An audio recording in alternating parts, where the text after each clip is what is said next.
Fica bem lindo pra você.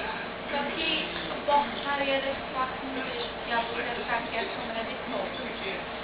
Então, eu queria dizer que eu tinha gravado um vídeo.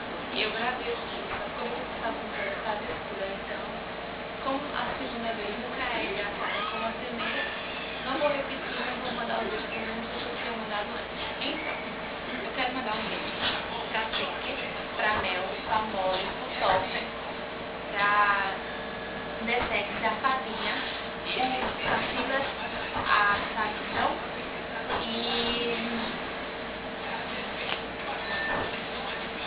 e pro Anônimo do X-Call, que dá tantas risadas eu amo esse vídeo. Enfim, quero mandar, pra finalizar, o beijo mais gostoso do mundo. Quero mandar um beijo pro meu bebê, meus balas, pro meu cu, que tá gostoso, que deixa o bebê, a maquiada dele sozinho. E então, vocês estão vendo a base do meu quarto? Ó, não se preocupe, eu estava arrumando meu quarto pra dormir, porque ó, eu tô de pijama, tá vendo?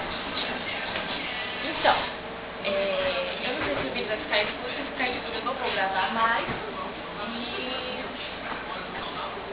então é isso, né? Vambora.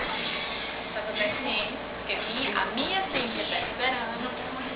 E eu prometo que amanhã, de manhã, eu gravo um vídeo lindo pra vocês. Lindo. Que agora de noite tá realmente gostaria. E sim, mandar um beijo pro Cristo, que vai encontrar já, tô brincando. Tchau. Beijo.